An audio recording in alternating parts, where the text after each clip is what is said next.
Welcome back everyone to my YouTube channel CTET preparation by Mob Academy. मैं पूनम चौहान आप सभी के लिए लेकर आई हूँ फिर से एक इम्पॉर्टेंट वीडियो।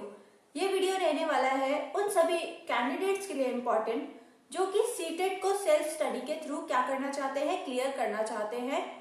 हम सब क्या होते हैं, हमारे पास कुछ लोगों के पास रिसोर्सेज अवेलेबल नहीं होते, तो हमें क्या करना है, हमारे पास जितने भी रिसोर्सेज अवेलेबल है हमें उसका बेस्ट यूज करना है और सीटेट को फर्स्ट अटेम्प्ट में क्लियर करने की क्या करनी है, कोशिश करनी है। तो यहाँ मैं कुछ इंपॉर्टेंट पॉइंट्स बताने वाली हूँ आपको, ताकि आपका फर्स्ट अटेम्प्ट में सीटेट क्या हो सके, क्लियर हो सके। तो चलिए बिना टाइम वेस्ट किए हुए हम अपना आज का वीडियो स्टार्ट करते हैं। और प्लीज आप सबसे रिक्वेस्ट है कि वीडियो को एंड तक जरूर देखना अगर आप सीटेट को लेकर सीरियस हैं तो।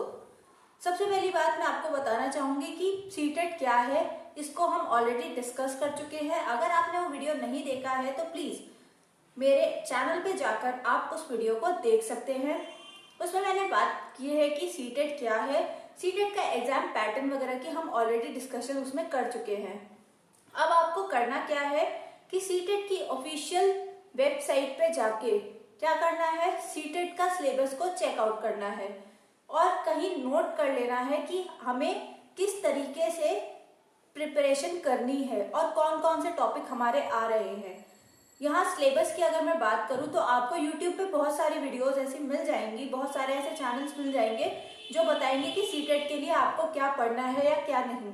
बट आप किसी तरीके से इधर उधर ना घूमे, इसीलिए मैं बोल रही हूँ कि ऑफिशियल साइट पे जाइए और चेकआउट कीजिए वहां पर सीटेट का सिलेबस और एक जगह उसे नोट कर लीजिए। उसे नोट करने के बाद आपको क्या करना है, बुक्स परचेज करनी है मार्केट से जाके। आप देख सकते हैं कि कौन सी अच्छी बुक्स हैं सीटेट के लिए, उस पर भी मैं एक अलग से वीडियो बना दूंगी। तो सबसे पहले आपको क्या करना है, सिलेबस चेकआउट करना है। सिलेबस चेकआउट करने के बाद आपको बुक्स परचेज करनी है मार्केट से। सबसे पहला जो इम्पोर्टेंट चीज मैं बुक्स में ये बताना चाहूंगी कि अगर आप पेपर 1 के लिए प्रिपेयर कर रहे हैं या फिर पेपर 2 के लिए प्रिपेयर कर रहे हैं, एनसीईआरटी को जाके क्या कर लीजिए, परचेस कर लीजिए। क्योंकि मैं अपनी प्रीवियस वीडियोस में आपको बता चुकी हूँ कि अगर आपको सीटेट क्लियर करना है तो एनसीईआरटी को आपको बहुत ज्यादा क्या करना पड़ेगा, इंपॉर्टेंस देनी पड़ेगी, एनसीईआरटी पे बहुत ज्यादा फोकस करना पड़ेगा, तभी आपका सीटेट फर्स्ट अटेम्प्ट में क्लियर हो सकता है। ये मैं अपने पर्सनल एक्सपीरियंस से कह रही हूँ कि अगर आप एनसीईआरटी को बहुत अच्छे से पढ़ेंगे तो फर्स्ट अटेम्प्ट में ही आपका सीटेट क्या हो जाएगा, क्वालिफाई हो जाएगा अच्छे मार्क्स से इवन। तो फर्स्ट चीज हमने क्या की, हमने सिलेबस देखा और सिलेबस को नोट कर लिया। सेकंड चीज, हम बुक्स परचेज करके लाए, स्पेशली एनसीईआरटी को आप परचेज कर लीजिए अपने सब्जेक्ट के अकॉर्डिंग। अगर आप पेपर 2 की बात करें तो 6 to 8 तक की बुक्स को परचेज कर लीजिए अगर आप सीटेट के लिए सीरियस स्टूडेंट हैं तो। अगर आप परचेस नहीं कर सकते तो ऑनलाइन भी बुक्स क्या है, अवेलेबल है। मैंने क्या कहा, आप सबको कहा कि जरूरी नहीं है कि सबके पास सभी रिसोर्सेज अवेलेबल हो। तो क्या करना है आपको, आपके पास जितने रिसोर्सेज जहां से भी आप कलेक्ट कर सकते हैं कलेक्ट कीजिए। तो आप चाहे तो परचेस कर लीजिए या फिर ऑनलाइन भी आपको क्या मिल जाएंगी, बुक्स मिल जाएंगी, उसको डाउनलोड कर लीजिए। इसके बाद हमें क्या करना है, एक प्रॉपर प्लानिंग करनी है। प्लानिंग करने के लिए हमें क्या करना है कि हमें सबसे पहले जो सिलेबस है उसको, क्या चीज को हमें कितना इम्पोर्टेंस देना है, कौन से पार्ट को। मैं यही बोलूंगी कि सबसे पहले तो इम्पोर्टेंट दीजिए अपने सब्जेक्ट को, क्योंकि सब्जेक्ट आता है 60 मार्क्स का और अगर 60 आउट ऑफ मतलब 60 में से आपके 50 या 55 मार्क्स भी वहां बन रहे हैं तो बहुत ही वेल एंड गुड है। आप अपना सबसे पहले सब्जेक्ट पे क्या कीजिए, फोकस कीजिए। क्योंकि अब अगर हम सीटेट की बात करें तो ये चल रहा है फरवरी, जुलाई में अगर नेक्स्ट सीटेट होता है तो हमारे पास बहुत टाइम है। तो आप क्या कीजिए, सबसे पहले अपने सब्जेक्ट पे कमांड कीजिए। अब हमें प्लान करना है कि हमें सब्जेक्ट में सबसे पहले पढ़ना क्या है।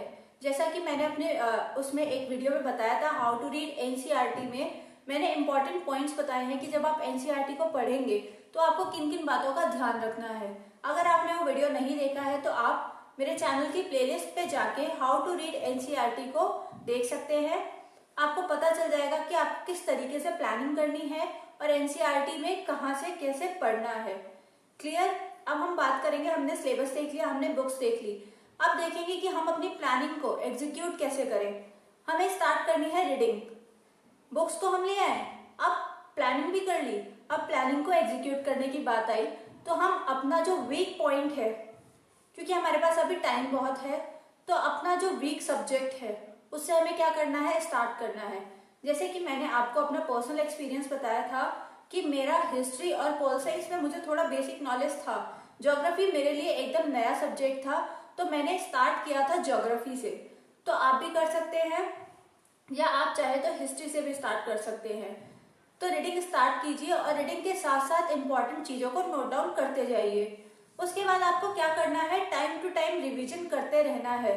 रिवीजन से क्या होगा कि अगर फॉर एग्जांपल हमने 6th क्लास की एसएसटी ली, 6th क्लास की एसएसटी में भी ज्योग्राफी वाला पार्ट ले लिया हमने ज्योग्राफी 6th की स्टार्ट की, फिर 7th पे आए, फिर 8th पे आए, हमने उसको क्या कर दिया, कंप्लीट कर दिया।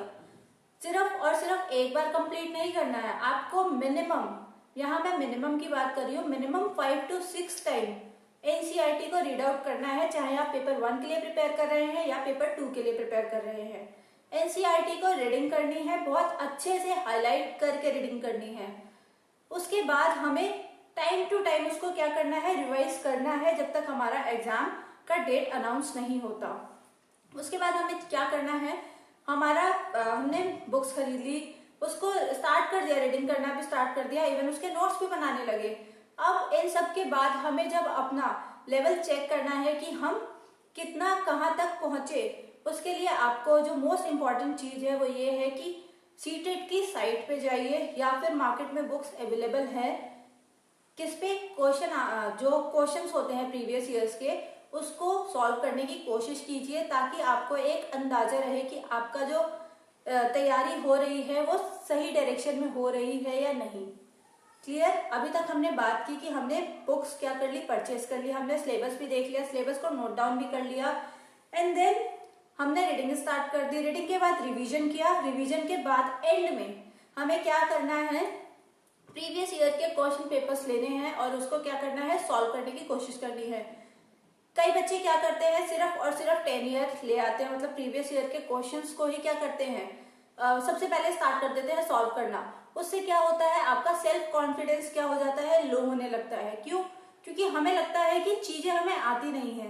तो ऐसा नहीं है, पहले प्लानिंग कीजिए, प्लानिंग को एग्जीक्यूट कीजिए, उसके बाद रिवीजन कीजिए, रिवीजन के बाद एंड में आपको क्या करना है, पेपर को सॉल्व करना है, ताकि आपको क्या लगे कि आपको चीजें आती है। तो ये था मेरा सेल्फ स्टडी का पूरा प्लानिंग कि आपको किस तरीके से सेल्फ स्टडी, सीटेट में अगर आप सेल्फ स्टडी के थ्रू सीटेट को क्लियर करना चाहते हैं तो इन पॉइंट्स को क्या कीजिए, ध्यान दीजिए। तो यहाँ मैं वीडियो एंड करती हूँ। अगर आपको ये वीडियो पसंद आया तो प्लीज वीडियो को लाइक करना, साथ ही साथ चैनल को सब्सक्राइब करना और बेल आइकन को भी जरूर प्रेस करना, ताकि आपको मेरी अपकमिंग वीडियोस की अपडेट मिलती रहे। थैंक यू सो मच, मिलते हैं अपने नेक्स्ट वीडियो में।